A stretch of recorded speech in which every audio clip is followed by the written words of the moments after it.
What is up, you guys? Welcome back to another video.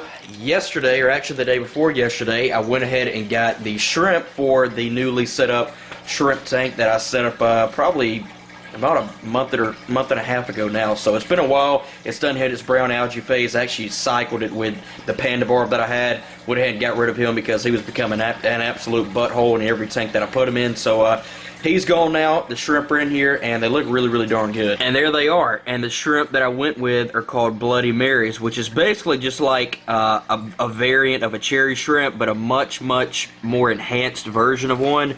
So if you look at them, you can see that the red coloration on these guys is a much, much deeper color of red. And, you know, in cherry shrimp, it can be kind of splotchy and maybe not as full as it is on these guys. And the reason for that is because these guys' red coloration is actually in their soft tissue, so it gives them a much, much deeper red look.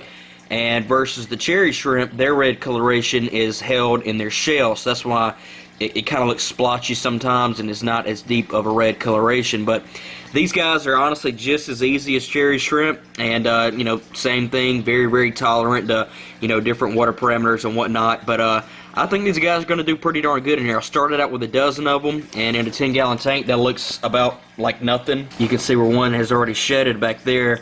So we'll see if these guys take off with breeding or not, and if they don't, you know, in the next month or two, I may add a few more in here.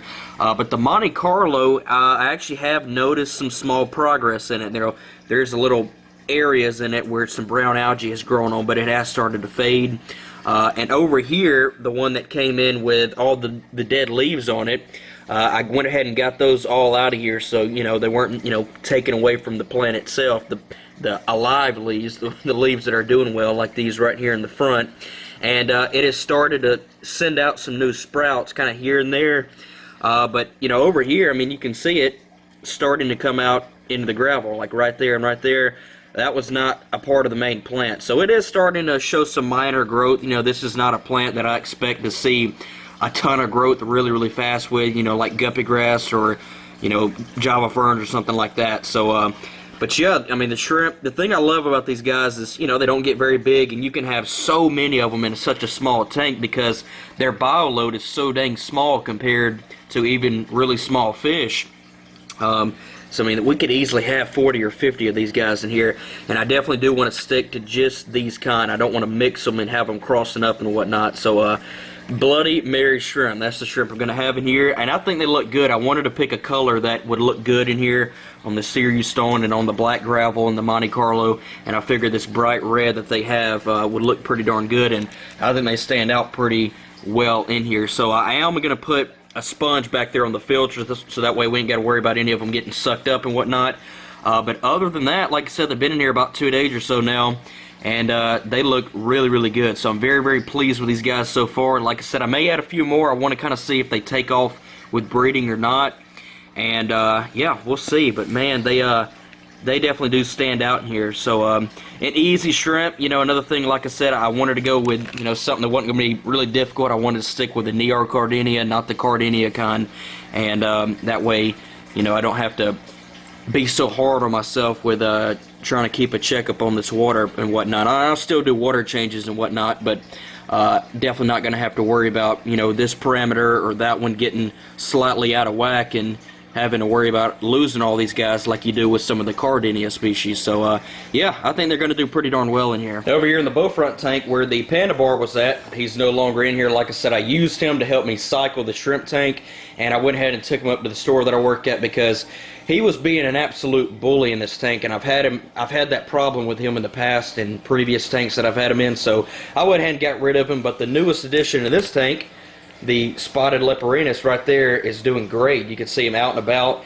He doesn't bother anybody, no one bothers him, and he looks really, really darn good in here. So there's a Le Lupe, doesn't bother anybody unless, you know, somebody gets kind of near his little area right down in there.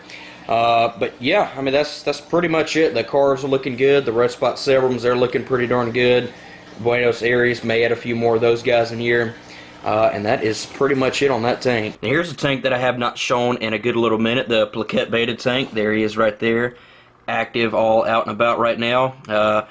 The raspberry hets, they are looking really, really darn good in here. This tank is getting a bunch of ram's horse snails. I'll take these out from time to time and feed them to the pea puffers. But the tank looks like it's got a ton of hair algae in here, but that's not actually hair algae. I've got this stuff in a couple of my tanks, and I've had it in there for a while now. And you think you pluck all of it out, and then a week later, it's back like this. It's some type of moss. It came in one time when I'd ordered some shrimp. Not the Bloody Marys, some shrimp I'd ordered about 1.5 years or so ago. And typically whenever they ship shrimp, they'll put a little piece of some kind of plant in there for them to hang on to. And that was the type of moss that was in there. And it accidentally got in the guppy tank, and then, you know, for moving stuff around, it gets in every other tank that it gets into. So, and this is what it does. I mean, last week I was doing a water change on this tank, and I plucked as much of it out of here as possible, and this is what it looks like. Now, to the right person, and I guess in the right tank setup, it can look pretty darn cool. Like, I actually think it looks pretty cool on this spider wood right here.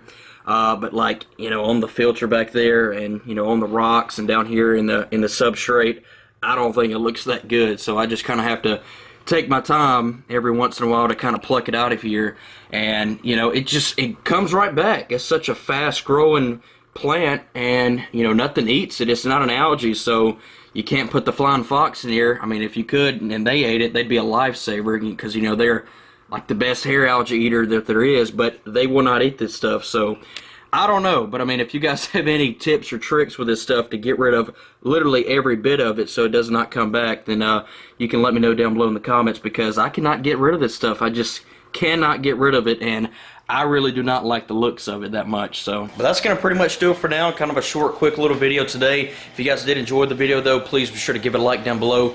Hit that subscribe button if you guys are new to the channel. And with that being said, I'll catch you guys in the next video. Peace.